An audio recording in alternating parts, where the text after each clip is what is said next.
Assalamualaikum warahmatullahi wabarakatuh.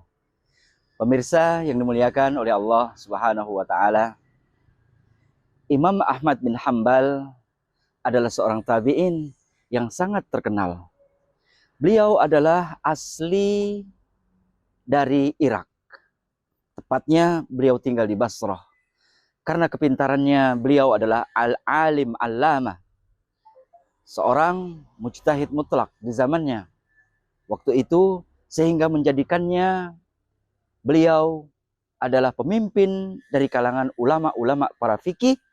Bahkan saking banyaknya muridnya di kota Basrah waktu itu, beliau dijadikan satu mazhab khusus menjadi rujukan, yaitu mazhab Al-Hambali, mazhab Hambali. Pada suatu hari, Imam Ahmad bin Hambal merasakan kegelisahan yang sangat luar biasa dalam kehidupannya. Beliau tidak mengetahui dari mana asalnya daripada gelisah ini. Tiba-tiba beliau mendapatkan ilham. Mendapatkan di dalam hatinya, dia harus pergi ke suatu tempat. Nah, tempat ini adalah sebuah perkampungan yang tidak tahu tempatnya. Akhirnya dengan kata hati seperti itu, Imam Ahmad bin Hambal pun mengikuti kata hatinya. Akhirnya ketika sampai di sebuah kampung perkampungan yang sangat jauh dari kota Basrah tersebut, dia pun masuk ke dalam sebuah masjid. Setelah masuk ke dalam sebuah masjid, dia tidak memperkenalkan dirinya bahwasanya beliau adalah Ahmad bin Hambal, seorang tokoh yang sangat terkenal di kota Basrah. Ketika beliau masuk ke dalam masjid, tiba-tiba timbul rasa capeknya dan ingin beristirahat di dalam masjid. Tapi apa yang terjadi? Tiba-tiba marbot masjid mengusir Ahmad bin Hambal.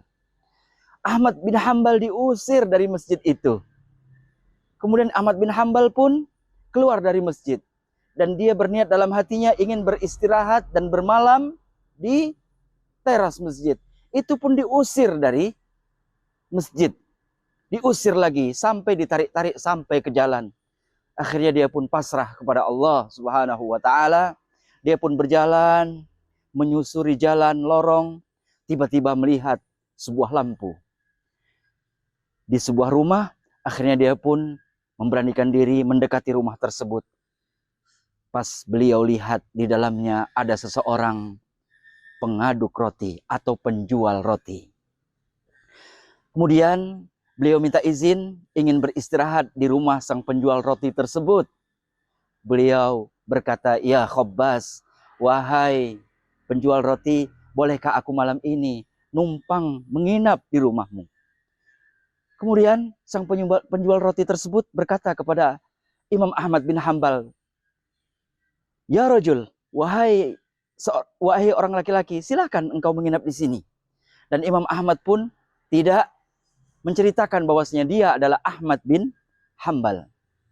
Setelah Imam Ahmad beristirahat, Imam Ahmad melihat keanehan yang dilakukan oleh penjual roti. Apa yang aneh? Setiap penjual roti tersebut ingin mengadu adonannya untuk membuat roti, sang penjual roti ini selalu mengucapkan istighfar. Astaghfirullahaladzim. Ketika mengaduk mengucapkan astaghfirullahaladzim. Selesai mengaduk astaghfirullahaladzim. Ketika menyusun tepungnya, beliau selalu mengucapkan astaghfirullahaladzim. Kemudian Ahmad bin Hambal pun bertanya kepada penjual roti, "Wahai penjual roti, amalan seperti ini sudah engkau lakukan berapa lama?" Kemudian sang penjual roti menjawab, "Amalan ini aku lakukan sudah 20 tahun lamanya." "Lalu, apa yang telah engkau dapatkan dari amalan engkau membaca istighfar dalam kehidupanmu?"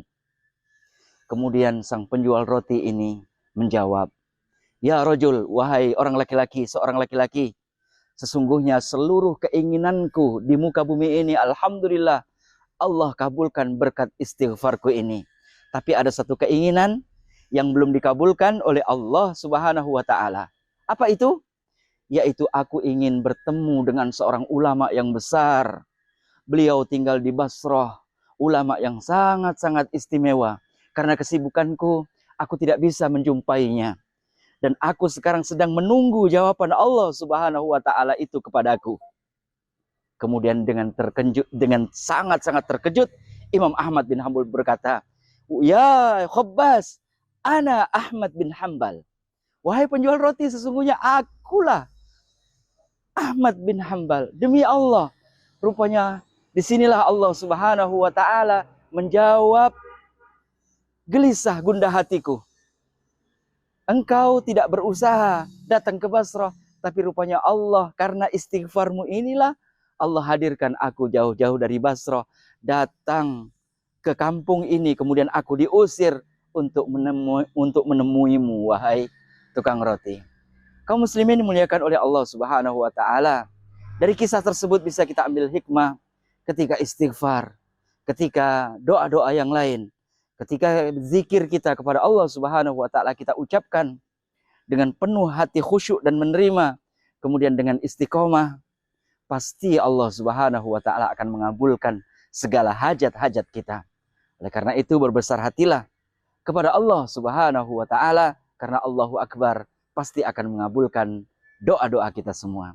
Demikian pemirsa yang muliakan oleh Allah Subhanahu wa taala, mudah-mudahan ada hikmah dan manfaatnya. Assalamualaikum warahmatullahi wabarakatuh.